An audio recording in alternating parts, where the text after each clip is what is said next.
Welcome back to another episode of Meredyth with the Y. I am your host, Meredyth Willits, and today I am talking about the concept of punishment being the spiritual correction.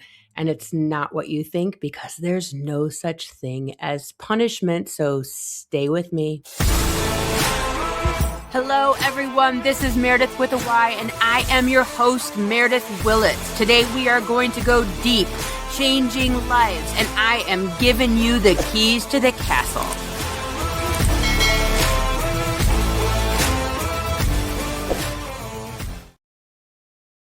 Hello, and welcome back to another episode. I had no idea what I was going to talk about this morning, but I made a video this past weekend talking about how I had done something and then later realized that I was working to be loved. And that has really washed over me over the last couple of days as it's made its way out into the universe, with regard to how things in your life, how experiences in your life and people in your life are working to push you to become the person that you've always wanted to be. And without the people and the situations around you, you would not have that push-pull. You would just be flailing all over the place. My son used to be on this baseball team that every year the focus was to go to state. And this team was very challenging. The coaches were very, very demanding because, again, like you're going to districts, you are going for state, and then, your last year you have the opportunity to, play baseball against everybody in the nation. And the first 2 weeks every year, he was on this team, I think, for 3 years, 4 years.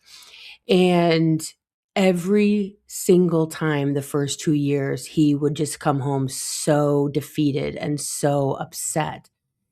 And I knew it was happening. I knew it was coming.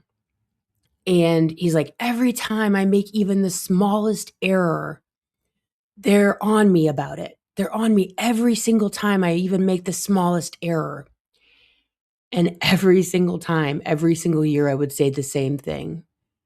I would say, if they didn't correct you every single time, you would think you were doing it right. You would think you were doing it right. And because of their correction, your brain does not clock what you just did as a mistake. And every single time that I said that, he would be like, you're right, you're right, you're right. Because if we don't have that correction in real life, we don't realize we're doing it wrong. We need to have the word no in our vocabulary. Not that way. Over here instead. You see, there is no such thing as punishment per se in a spiritual perspective. There's no God punishing you. Man, scary, violence, punishment, that doesn't exist. And when we were growing up, the only perspective that we have are our parents. A lot of people I've seen quote the Bible of spare the rod, spoil the child. And people love that quote, don't they? They love that. They're like, yeah, beat the hell out of your kid or you're going to spoil them. But you see, what they're talking about is actually a shepherd. And a shepherd would not use the rod to beat the hell out of the sheep. It would be used for direction. And so when you don't direct your flock, when you don't direct your children, when we aren't redirected as adults, we just keep going. And everything in life has a natural consequence. People ask me all the time, do you believe in karma? Well, yeah, but maybe not that way, right? Maybe not the, oh, it's coming back to get you karma. It's coming to punish you for what you did. Karma. That's not my jam, because I don't believe there's anything spiritually that is punishment. We bring in experiences to make corrections as we get older. When we're very young, the only corrections we have are our parents, our society, to keep us from running in the road, to keep us from doing things that are going to harm us.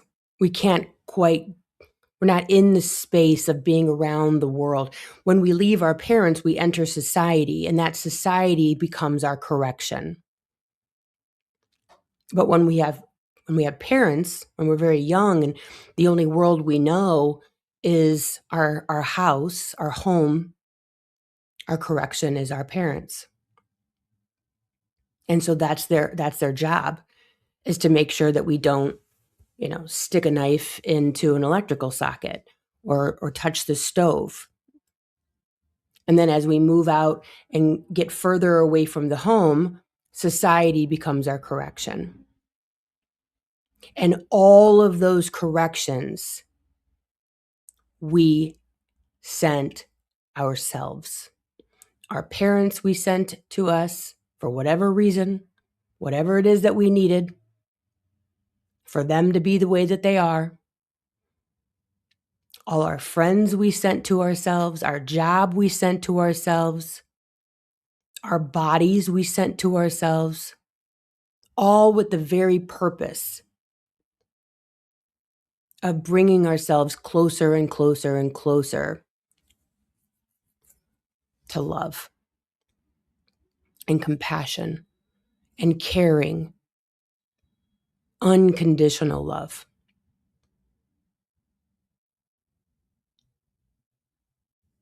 I find it fascinating. And so when we invite these people and experiences into our lives, the only way to step out of I'm being punished, why is everyone being mean to me, is to understand that you did this. Otherwise, you walk around being a victim your entire life. I made a video this past week, and 2 people called me out on it. The only 2 comments on the video, at least on, I think it was Instagram, that said that I was being victim blaming. They called it Darvo. And said it's like you're saying it like, I hit you and you said ouch, and then as the victimizer I said, well, you shouldn't be so sensitive. You should, I didn't hit you that hard. My video said how my mom used to be able to wire me up for days and weeks at a time. But once I took my power back, her words didn't have as much power over me, because I was giving her word more weight than what I thought myself. Her words meant everything to me. Her words defined my happiness, my success, my failures, my value. And when I took that power away from her, she didn't do that, I did that. When we take our power back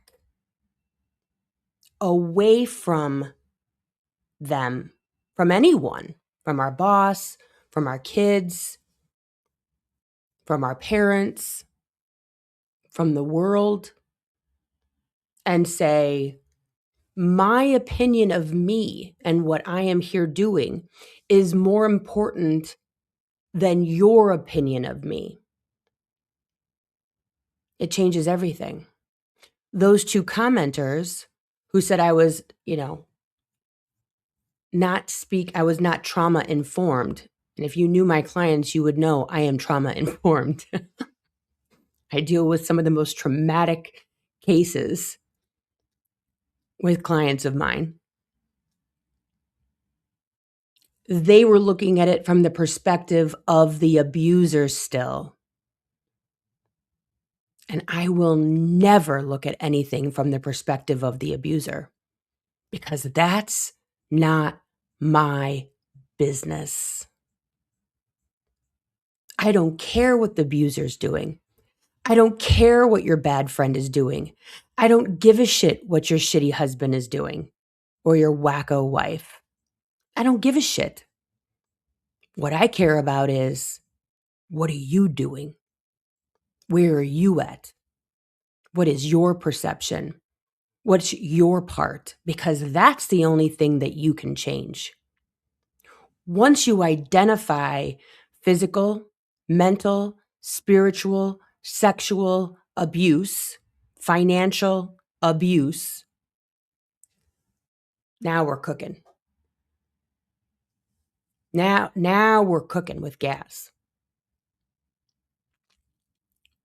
Because when you don't realize you're being abused, you're playing a role, most likely from a past life experience, meaning this part of your life in the past. You're redoing an old wound with a new character, because that's how this works. We just keep doing the same thing over and over and over again until we finally wake up with different characters. That's why your girlfriend dates the same asshole over and over and over again, right? Same playbook, different partner. Same playbook, different boss. Same playbook, different friend. Doesn't matter. You'll keep doing the same thing over and over again until you realize you are in a toxic relationship. And that toxic relationship exists because of you. You cannot be in a toxic relationship unless you are there. Right?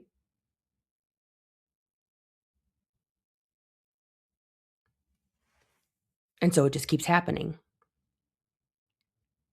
But once you wake up and say to yourself, wait a minute, this isn't for me.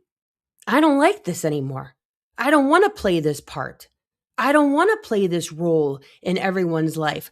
I don't want to be the friend that gets walked on. I don't want to be the wife that is abused. I don't want to be the employee that gets coffee every freaking day, even though I am an equal to the rest of these folks. I don't want to do this anymore until you get sick of yourself and recognize that you are in an abusive situation or a toxic or a not good for you situation. Just keeps happening. But once you wake up, there's no one seeing it. And so you might ask yourself, why does this keep happening to me? Why am I always punished? Why do I always pick the bad guy? There's no punishment. It just is going to keep happening until you wake up. There's no other way. There's no other way. And there's no such thing as punishment. You are not being punished. You're not being victimized. You have sent this to you to wake you the hell up. To decide once and for all you're done. You don't want to do this anymore.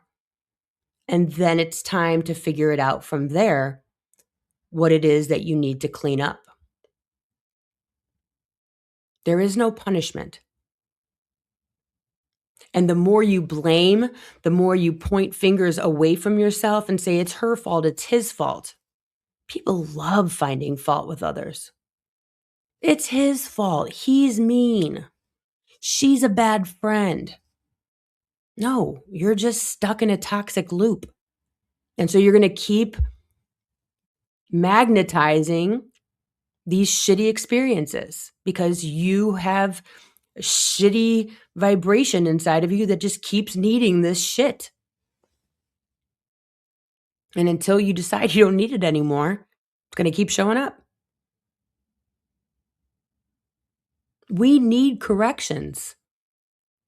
We need these people around us to show us how toxic we still are. Every time You get a button pushed inside of you. That is the magnet that's pulling that bullshit in. I had a friend, I had an acquaintance. Everywhere she ever went, she would tell me that she would get in a fight. I don't care if it was a Starbucks parking lot, a Target checkout, it didn't matter. She fought with every one of her friends. Everywhere she went, it was drama. She's like, I don't know what's wrong with all these people. And it was in that moment that I went, oh, common denominator. Common denominator. It was in her. That magnet was in her. And everywhere she went, her higher self, was asking her to wake up and realize that she's the problem. She's the common denominator. She's attracting fighting. You are the only common denominator in your bullshit. But you don't understand, Meredyth. I have lots of great girlfriends. I just happen to pick the wrong guy all the time. Okay. All right. What kind of guy do you keep picking? So you have an issue with your self-esteem in men. Got it. Now what? Now what? Now where do we go? We need corrections. As children, we need corrections. As teenagers, we need corrections. And as adults, we need corrections. But it's not because we're the victim. It's not because we're being punished. It's because we want more for ourselves. We're dying for more. We're dying for better. We want to feel better. When someone can push our buttons, it feels horrible. You're victimized every time there's a person around you. You're pushed and pulled and you feel like shit, and you take everything that they say to your heart and you start believing them, and then you think you're horrible and you're really a bad employee, and if I just worked a little bit harder at being a friend, they would love me. If I was just a little bit better of a wife, if the house was just a little bit cleaner, if the kids were just a little bit better behaved. That doesn't sound fun. It doesn't sound fun to constantly blow with the wind of whomever is around you. Every time someone says something, your self-esteem is cracked and crumbled.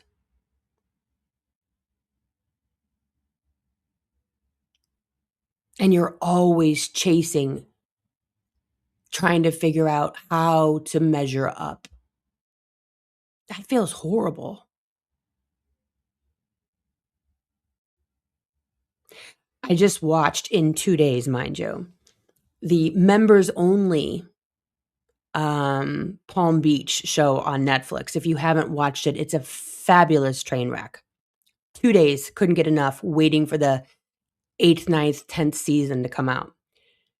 But there was a moment in the show where one of the characters who bills herself, sees herself, aligns herself with being a very nice person. She's nice. When she's confrontational, her smile is from cheek to cheek. She talks like a baby. She's, does all the philanthropy. She is just a nice girl, right? And in the show, she gets pushed up against a wall verbally and pushed and pushed and pushed.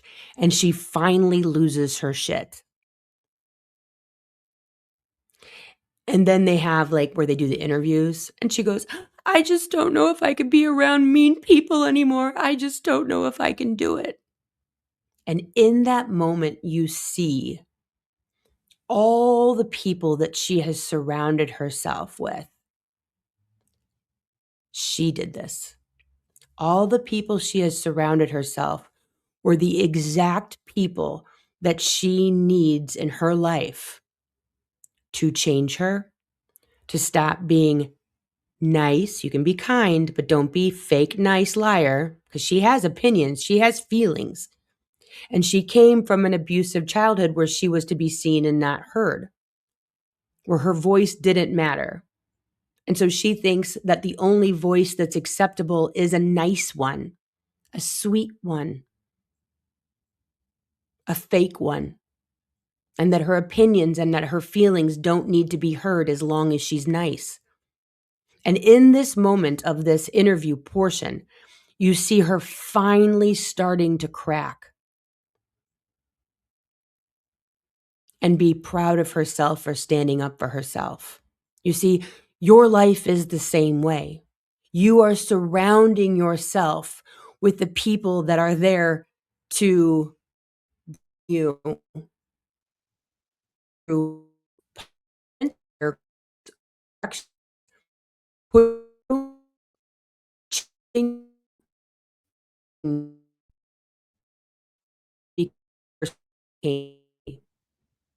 and nice and a liar and fake and quiet and searching and working and trying too hard, ain't it?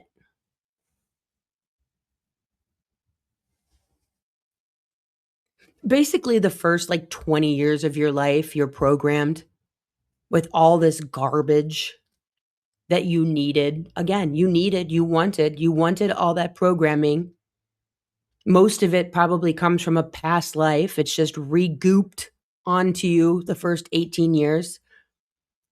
And then the next 20 years, you're trying to figure it all out, trying to like find yourself, redo it with relationships. And then, the last part of your life, you're like, hopefully have it figured out. Get rid of all that garbage, work through all that garbage. But all that garbage is here for you. You put the garbage in your life. You put the illness in your life. You put the bullshit in your life and the bad friends and the bad situations. You put it there. The key is to learn from it. The key is when you feel imbalanced, when you feel pushed, when you feel pressured, when you feel fear, when you feel stifled, to pay attention. Because that's you in your body. That's the red flag inside of you saying, wait, hold on. There's something going on in here that you haven't worked through. There's something going on that's being triggered. And it doesn't feel good. You're not supposed to not feel good. You're not supposed to be freaked out. You're not supposed to flip out all the time. You're not supposed to be upset. My daughter just texted me this morning and she's upset, my oldest daughter. Well, yeah, you've been working like 24 hours a day for like 5 days. You're going to be imbalanced. You're not taking care of your physical body. And I talk about it here all the time. All this stuff is just like the hangover, not the movie, the actual hangover from drinking. Everything in life is like the hangover. It's all bringing you back to you to recognize what's going on, but we don't recognize. We think we're being punished because of religion. Religion's like, God is coming down to punish you because you are a bad person. No. No. It's not coming from outside. It's the call's coming from in the house. If you could just shift that one perspective, that every single call Every single warning, every single caution sign is coming from you. It will change your entire freaking life. It will change everything. Everything. A cold is because you weren't ready to rest. Illness is because you weren't, listening. You were doing something out of scope, you or your partner.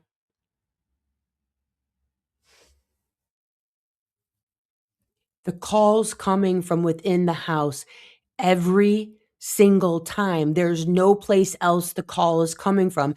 And that's why religion gets it so wrong. Because when we feel like we are being punished from an outside source, what's the first thing that we do? Rebel. Well, screw that. Not only am I drinking again today, I'm starting with a Bloody Mary this morning. Screw that. Because we don't realize it's us that needs to change. It's never them. On my post my video that I was talking about at the beginning, where I said that I did something for a friend that was trying too hard. It was working for love. There's so many of the people in the comments that are like, that person's a bad friend and you should have done this. And they were so angry at the person. And all my responses were no, that was me. I did that. I signed up for that stupidity. I'm the one that needed to learn from that. This isn't about anyone else. And anything that you do where a friend or somebody screws you over and you don't open your eyes and go, whoa, whoa, whoa. What's going on here? What's wrong with me? What have I done wrong? And again, this is not victim blaming. This is taking responsibility and using the situation to grow yourself. I don't give a shit what anyone else does. They are there just to change you.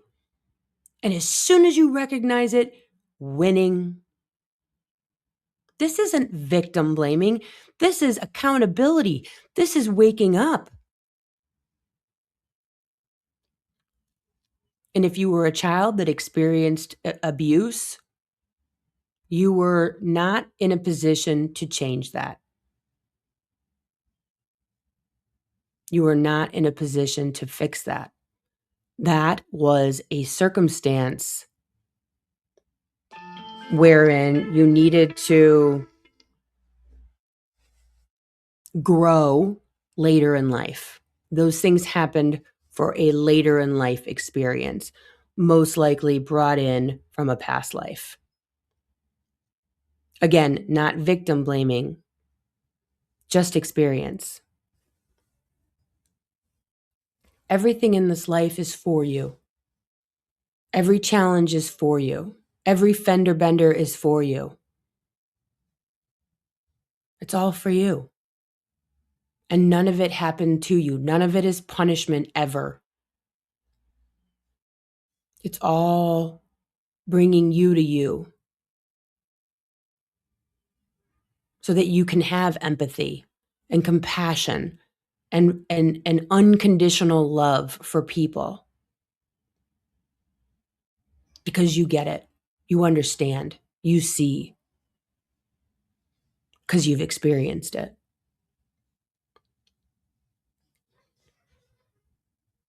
The word no is imperative.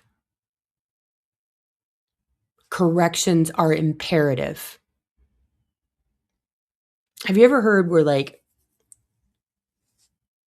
if there's no parameters around people, they've shown that the more money and wealth that you have, the less parameters you have around you, and you become basically psychotic because there's no one to tell you the word no.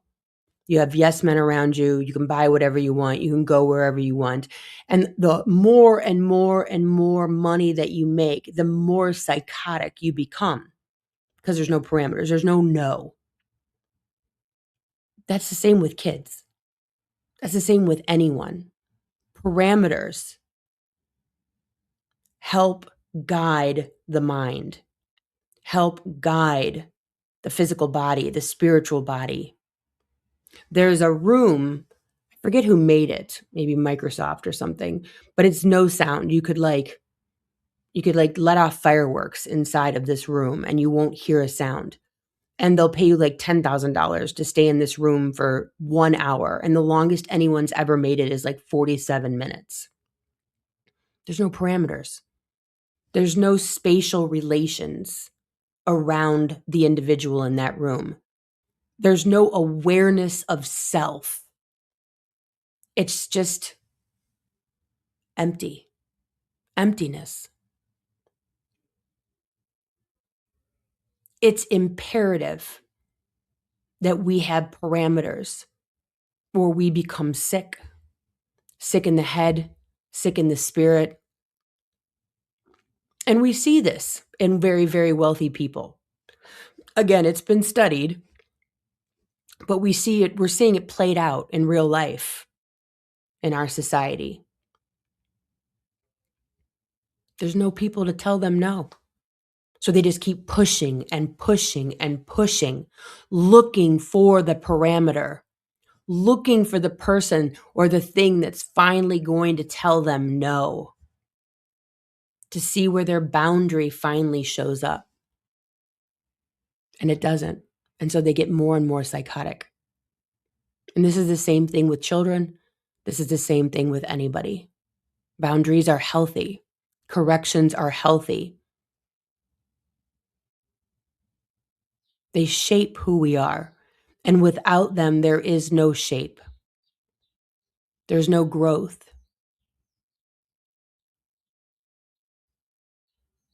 There's just a blob. There's no tension to create. There's no push and pull to react to. So spare the rod, spare the correction, and you will spoil the human. It will be ruined. And again, the rod is not to hit with. It is the shepherd's staff for correction, to keep the sheep, the flock, safe, not by hitting them, because you would never hit your animals. You would never hit or punish your flock, but you would correct them to keep them in line and out of harm's way. And that is what that means. And that is what we ask of ourselves every day that we're on earth. We're asking, begging for corrections. Our children are begging for parameters, to feel cared about.